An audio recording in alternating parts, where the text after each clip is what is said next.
Salut les potes, c'est une vidéo un petit peu particulière parce que je suis avec David Rojard de Terre Secrète. Vous avez déjà vu ses vidéos et si vous ne l'avez pas fait, je vous invite à rejoindre sa chaîne évidemment. Le lien est dans la description. Et on va faire une vidéo un petit peu particulière parce qu'on va discuter. Exactement. On va découvrir un petit peu plus sur David, dans le froid de la Bretagne et dans l'humidité surtout parce que... J'ai vu derrière, le brouillard tombe, il fait très froid. Donc l'idée c'est juste de découvrir le personnage de David au-delà des vidéos, voir un petit peu ce que vous voyez pas. Mais vous allez découvrir ça. Alors David, on est ici dans un endroit que t'aimes beaucoup? J'aime beaucoup, ouais. Je me plais beaucoup ici. Comme je t'ai dit tout à l'heure, c'est mon havre de paix moi ici. Je vis avec mon camion, dans mon camion, tout le temps. C'est une vie de nomade, une vie de minimaliste on appelle ça. Une vie que j'aime beaucoup d'ailleurs. T'es un décroissant? Un décroissant, je sais pas. Je suis pas écarté du système entièrement. Hein. J'ai besoin du système. Hein. Mais c'est une vie de nomade et de minimalisme qui me plaît beaucoup. La liberté. La liberté. On va pas donner la localisation exacte évidemment, mais c'est l'endroit où tu passes le plus de temps. C'est là que je dors. Au-delà des vidéos de détection que je fais, c'est ici que je viens me poser et c'est ici que je trouve l'inspiration. C'est très reposant. C'est très reposant. Ouais. C'est dommage, on n'a pas de soleil, malheureusement, mais bon, c'est quand même... On va pas critiquer la Bretagne. Je critique pas. Et ce que je disais tout à l'heure, avant qu'on soit devant la caméra, il y a une ambiance assez particulière. Ça me fait penser à certaines autres régions où il y a quelque chose d'intense. Ici? Ouais. On est très proche de Brocéliande, tout près de Pimpon, et c'est très mystique évidemment, je t'en avais parlé aussi. C'est Viviane, Merlin l'Enchanteur, beaucoup de coins très mystérieux et qu'on garde mystérieux ici. Hein. On veut pas de grosses multinationales, nous ici, qui viennent mettre les pattes dans cette forêt parce qu'on veut la garder intacte. David, t'as fait le choix de vivre en camion, bon, ça fait un petit moment quand même, ça fait un peu plus d'un an et demi. Ça fait 1 an et demi, ouais. Et tu me disais, voilà. 1 an et demi que je vis en camion. Comment est-ce que tu peux concilier la vie professionnelle et la vie en camion? À niveau professionnel, moi je n'ai plus de vie professionnelle. La création de vidéos et tout ça, c'est quelque part une vie professionnelle parce que ça bien prend sûr. énormément de temps. Je pensais que tu parlais d'une vie professionnelle à l'extérieur de la chaîne YouTube. Pour moi c'est une vie professionnelle, c'est-à-dire que oui, tu as certainement eu une vie avant. Moi je te connais à travers les vidéos, et puis bon, les gens qui nous regardent aujourd'hui te connaissent aussi à travers les vidéos. Ma chaîne YouTube me prend beaucoup de temps, tu as pu le constater, puisque tu as fait des sorties avec nous déjà. Il faut trouver les autorisations, chercher des choses, tourner les épisodes, faire des montages, tout ça, ça prend énormément de temps. T'es pas trop présent sur les réseaux sociaux encore, même si on t'y voit un petit peu. C'est vrai. Je suis quelqu'un d'assez solitaire. T'es quelqu'un d'assez mystérieux, ouais, dans le fond. Ah, on m'a dit ça déjà. ouais, quand on m'a déjà dit ça. Ouais, c'est un petit peu ce qu'on ressent dans Terre Secrète. Il y a une ambiance quand même vraiment très particulière dans tes vidéos. C'est vrai. Et je pense que c'est pour ça d'ailleurs que t'as un sacré public. Hein. Moi en tout cas, c'est ce qui m'a interpellé, c'est ce qui m'a amené à littéralement l'opposé de là où j'habite. Parce que, alors, c'est ça qui est rigolo, on est vraiment à l'opposé. Je regardais sur la carte. 900 km. 900 km. J'ai fait 900 km pour venir le rencontrer. Ah, c'est cool. Ben, parce que oui, quand je regarde les vidéos, il y a quelque chose de mystérieux, il y a quelque chose de vraiment attrayant. C'est marrant que tu me dises ça parce que beaucoup de personnes me l'ont déjà notifié. Mais je me dévoile pas moi là-dessus. C'est assez marrant. Tu peux garder le secret. Hein. Ah, c'est pas un secret. Je suis quelqu'un d'assez réservé moi dans ma vie. On va dire même introverti. Ça peut paraître paradoxal quand je fais des vidéos parce que je suis devant mon objectif à parler aussi avec les abonnés. On pourrait dire il est à l'aise, il est ceci et cela. Mais je suis tout seul. Je suis tout seul devant ma caméra et je me sens très à l'aise. Par contre, si j'avais une centaine d'abonnés devant moi, même rien que là déjà, faire une interview... c'est déjà quelque chose... Ça me stresse, ça me stresse. Il me stresse. Je me sens très bien dans ce que je fais parce que je pense que j'arrive à... Comment dire ça? Je cherche le mot. Je le maîtrise ce genre de choses-là avec la caméra, faire mes sorties détection. Par contre, quand il y a beaucoup de monde, c'est quelque chose qui m'effraie, comme d'une phobie. Plutôt en retrait, voire ne pas du tout participer à quelque chose qui pourrait réunir trop de monde. Exactement. Comme beaucoup des rallyes détection par exemple, ce genre de choses comme ça, c'est quelque chose, je le ferai peut-être, mais avec beaucoup de retenue. J'aime beaucoup la tranquillité. Moi je suis quelqu'un, comme on peut voir sur mes vidéos, j'aime beaucoup la nature, j'aime ma tranquillité. Quand je dis que je suis dans mon havre de paix ici, c'est mon havre de paix. Je me sens bien parce qu'il n'y a personne. C'est un univers. C'est un univers. Bah, je comprends quelque part, mais c'est pareil, hein, sur mes vidéos, vous avez vu, je suis tout le temps tout seul. Alors, la solitude, elle peut être pesante pour certaines personnes, mais pour moi, c'est un besoin. J'ai l'impression que pour toi, c'est aussi... plus qu'un besoin. C'est un mode de vie. C'est même un mode de vie, complètement. Ce qui n'empêche pas de rencontrer des gens et de partager des bons moments. Hein, tout à fait. Hein. Mais je crois que je suis comme toi, je suis plus souvent seul. C'est ce que je dis souvent. Hein. Je crois que quand on fait de la détection, Beaucoup de personnes cherchent le Graal. J'avais fait une vidéo là-dessus justement. Bon, on recherche tous le Graal. On aimerait bien trouver de superbes choses qui brillent, bien jaunes, et puis sauter de joie évidemment. Mais je crois que moi, depuis 30 ans, je fais de la détection. 30 ans de détection? 30 ans, ouais. Je commençais à 20 ans et encore, je vais pas partir en arrière. Parce qu'en arrière, moi on avait des décharges ouvertes, nous, des décharges où les gens mettaient leurs poubelles. C'était des décharges à ciel ouvert. Et moi, j'allais fouiner déjà quand j'étais tout gamin là-dedans. Il n'y avait pas de tri sélectif, on mettait de tout. Moi, je suis beaucoup plus jeune, mais je me souviens quand j'étais gamin, on faisait ça aussi. Il y avait des décharges à ciel ouvert. On passait notre temps libre à aller chercher des objets. Mais c'était génial. Moi, ma mère, elle était complètement folle. Elle me disait, arrête d'amener des trucs qui sont complètement pourris. Mais moi, j'adorais. Mais j'amenais des ballons crevés, des ballons de foot. Ah, je vais le regonfler, t'inquiète pas. Mais il est crevé. Ah, c'est pas grave. J'amenais des vélos qui étaient complètement nazes, des trucs. Mais voilà, ouais, j'ai commencé peut-être comme ça, je pense. Ça m'a toujours attiré, ça. D'aller chercher au fin fond. La chasse à l'objet. La chasse à l'objet, la curiosité. Naturellement, c'est ce qui t'a amené vers la détection. Qu'est-ce qui t'a poussé, qu'est-ce qui t'a fait sauter le pas à acheter ton premier détecteur? C'est quand j'ai commencé à comprendre, pas à comprendre, à connaître et à savoir qu'on vendait des détecteurs. Je me suis dit, c'est génial quoi cet appareil. Moi j'ai commencé avec un appareil qui était avec les aiguilles, c'était superbe. À chaque fois que l'aiguille bougeait, je faisais un trou. Il n'y avait pas de discrimination de ferreux sur ce genre d'appareil. Et je peux t'assurer, j'en ai fait des trous avant de trouver ma première pièce. Mais c'est marrant, et tu t'es pas mis à la détection parce que quelqu'un faisait de la détection? T'as pas été introduit dans un milieu? Tu es vraiment venu tout seul? Ouais, dès que j'ai pu savoir qu'on pouvait avoir un détecteur, qu'on pouvait chercher des choses, tilt. Ce qui t'animait là-dedans, c'était la recherche du passé, la recherche de... La recherche, au départ, c'était recherche de trésors. Un trésor, j'ai dit, tiens, on va chercher des trésors. Et puis je crois qu'avec l'expérience, maintenant, au bout de 30 ans, je me dis, je recherche plus tellement trop... Qu'est-ce qu'un trésor déjà? Voilà, qu'est-ce qu'un trésor? Je crois qu'avec l'expérience et au bout de 30 années comme ça, le plus beau des trésors, c'est de faire les rencontres qu'on puisse faire. Comme aujourd'hui d'ailleurs. Ouais. Je crois que c'est ça le plus important. Je suis assez d'accord avec ça. T'es d'accord? Ouais, c'est pour ça que je disais, quelle est la définition d'un trésor finalement? Est-ce que c'est pas quelque chose qui nous est propre? On vit dans un monde qui est assez égoïste, il faut quand même l'admettre maintenant. Et puis la vie est tellement dure aussi. Les gens essayent de protéger un petit peu ce qu'ils ont et puis tout ce qu'il y a à côté, on n'y fait plus trop attention. Depuis 1 an et demi, moi que je vis en camion, j'ai pu m'apercevoir de ça justement. Et c'est ça qui est très intéressant parce qu'on rencontre des gens et puis il y a le côté humain qui ressort qui est beaucoup plus intéressant que d'aller chercher justement le Graal comme on dit. Évidemment on va pas dire ah tiens j'ai trouvé une pièce de monnaie en or, bon bah tant pis. C'est vrai que tu fais partie de ces chaînes de détection qui ne passent pas leur temps à montrer des choses extraordinaires. Non, c'est vrai. Et chaque chose finalement elle est extraordinaire. Quand on regarde tes vidéos, tu t'émerveilles de tout, d'un rien, de tout. Ouais. Quand j'ai créé la chaîne de Terre Secrète, ça a été le but en fait, premier. Je me suis dit, en fait, moi je vais pas montrer juste des monnaies ou des choses comme ça, ou de belles choses. Je pense que je voulais donner une identité à tout ce qui pouvait être identifiable en fait. Ouais, d'accord. Une plaque, peu importe ce que c'était, du moment qu'on pouvait lire quelque chose dessus. Okay. Tout avait de l'importance pour moi. Savoir à quoi ça servait. Comment elle t'est venue cette idée de pourquoi tu as créé une chaîne YouTube pour partager ta passion? Eh ben écoute, je me suis dit avant qu'on m'enferme dans un asile, je vais créer une chaîne parce que quand je découvrais des choses, je parlais tout seul. C'est dingo ça. Ça c'est pas mal. Je parlais tout seul en fait, je me parlais à moi-même, je trouvais des choses, je fais c'est génial ça. Mais je parlais à voix haute en fait. Je parlais à voix haute, je fais c'est génial, c'est super ce que je viens de trouver là. Je frottais, je fais on y voit des inscriptions, on y voit ceci, on y voit cela. Et puis je me suis dit pourquoi je partage pas ça? Parce que c'était même un besoin. J'avais besoin d'en parler pour que je ne sois pas le seul en fait. Avant qu'on me mette une camisole, c'est un besoin. J'avais un besoin de parler à quelqu'un. T'es quelqu'un d'assez contemplatif, non? Ouais, assez. Ouais. Du coup, la chaîne est partie comme ça. Je me suis dit, bon, allez, tant qu'à être ridicule tout seul, on va peut-être être ridicule à plusieurs. Et puis en fin de compte... on est des milliers à aimer la même chose. La sauce a pas trop mal pris, je trouve.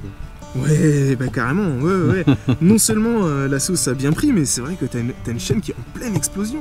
On l'a vu ces derniers temps, ces derniers mois surtout, elle a considérablement évolué. C'est vrai. Ça fait plaisir. Elle est pas si vieille que ça, cette chaîne Terre Secrète.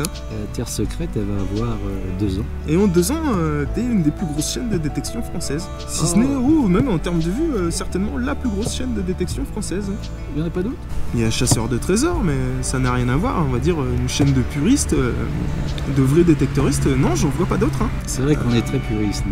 Non, on a la même conception là. Oui. Et puis d'en parler aussi, je trouve que c'est important. Ouais. Quand tu trouves quelque chose, d'expliquer ce que c'est. Pas juste de montrer et puis hop, on s'en va sur une autre cible, quoi. Alors ça, moi, tu vois, c'est vrai que je fais pas beaucoup expliquer les objets, je passe assez vite outre, même si ça m'intéresse au-delà de la caméra. C'est vrai que c'est cette dimension-là qui est vraiment très très intéressante sur Terre Secrète. Ouais, j'aime bien. Ouais. Il y a quelque chose de reposant, d'entraînant. C'est vrai. Et puis c'est très instructif, ouais, effectivement. C'est vrai. J'ai eu des commentaires de personnes, justement, qui me disaient ça. On n'aime pas la détection, on fait pas de la détection, mais on regarde votre chaîne parce que c'est reposant. Et c'est relaxant. C'est que t'as tout gagné, là. Donc je me suis dit, elle est bonne, celle-là.